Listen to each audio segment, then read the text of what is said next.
Guys, David here, and by now you probably know a good amount about the Galaxy S8. You know that it has a big, beautiful infinity display, and that the fingerprint scanner is now on the back but is really hard to reach. You know that the navigation buttons are now software based, and that the home button is always on and pressure sensitive. And finally, you know that Samsung added a dedicated button to the side of the phone for their new voice assistant called Bixby, not that anyone was really asking for it. So today I figured, why not do something a little bit different and talk about the things you probably don't already know. Starting off with the higher end third model that not only has more RAM at 6GB instead of only 4, but it also has more internal storage at 128GB, double what's available on the other models. Now, if this sounds like the Galaxy S8 for you, and for me honestly, well, the bad news is you can only buy it if you live in China or Korea, unless of course you plan on importing it. But if you don't want to import and have to give up things like support for Samsung Pay, the second thing you might not know is Samsung is going to offer an unlocked model of the Galaxy S8 without any of the carrier bloatware just 3 weeks after the initial launch. But be warned, Samsung did a really bad job at updating the unlocked Galaxy S7 last year, which you would think would kind of be the other way around, but it wasn't, and there's no telling if the story will be any different with the S8. Third thing you might not know is there will actually be two different chipsets on the Galaxy S8, one with Qualcomm Snapdragon 835 and the other with Samsung's Exynos 8895. And according to some benchmarks, it looks like the Exynos variant is going to be a little bit more powerful. Of course, we won't know the full story until our phone buff style speed test. Thumbs up if you guys are excited to see that. But to be honest, I wouldn't be surprised if the Exynos variant outperforms, since this is exactly what happened last year with the S7. The good news is, the fourth thing you might not know is that all of the S8 variants will be using faster UFS 2.1 storage compared to UFS 2.0, which first debuted on the Galaxy S6. This faster storage should improve things like multitasking, app load up times, and file transfer speeds. UFS 2.1 should also lead to faster burst shot and panorama stitching in the camera, while also making photo thumbnails in the gallery load up faster as well. Which brings us to the fifth thing that you might not know, which has to do with the camera. So with the help of a new image signal processor, or ISP, the S8 is capable of multi-frame processing, which will take multiple photos when you press the shutter, and then use those multiple frames to create a better looking final photo. This is a lot like what Google is doing with the Pixel's HDR+, but it's happening at a hardware level on the S8, meaning it should take less time for it to process the photo. This allows you to review it right after you take it without having to wait for the photo to finish processing. In addition to the ISP, the S8 is actually using a new camera sensor. One of the new variants is Sony's IMX333, which is the same sensor Sony is using in their upcoming XZ Premium, a phone that's capable of shooting slow motion video at an incredible 960 frames per second. But before you get too excited, from what I've seen, it doesn't look like the S8 will be able to shoot at 960 FPS. But the point here is that the sensor is technically new. The sixth thing, like the camera, doesn't look any better on the spec sheet, but is actually better in reality in an improved battery. No, I'm not talking about an improvement in battery life on any given day, but an improvement in the life of the battery in any given year. According to Samsung, the S8's battery degrades much more slowly than the batteries on other phones, with it having an effective battery capacity of 95% after a year's worth of charge cycles. For comparison, the S7 has an effective battery capacity of only 80% after a year, so if you do the math, after a year of normal charging, the S8's battery would be an effective 2850 mAh compared to the S7's 2400 mAh.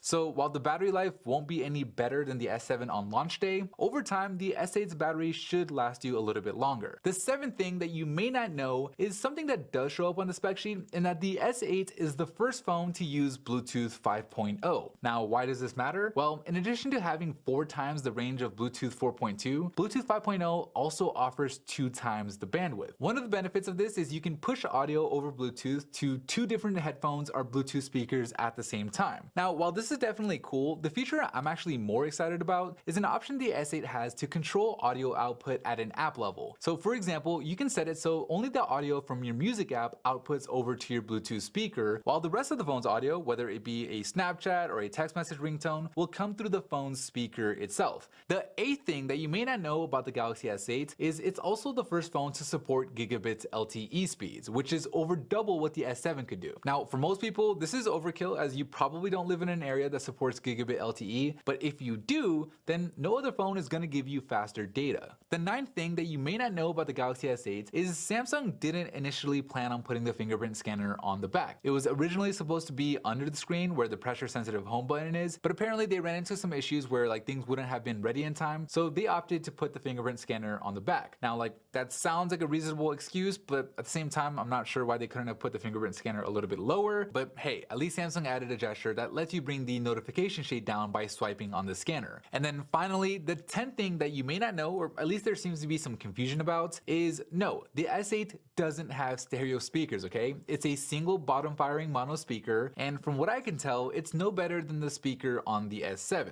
maybe only a little bit louder. However, Samsung kind of makes up for this by including AKG headphones in the box, which is supposedly a $99 value, but then again, they raised the price of the S8 by $100 over what they sold the S7 for last year. So yeah, the S8 is officially more expensive than the iPhone.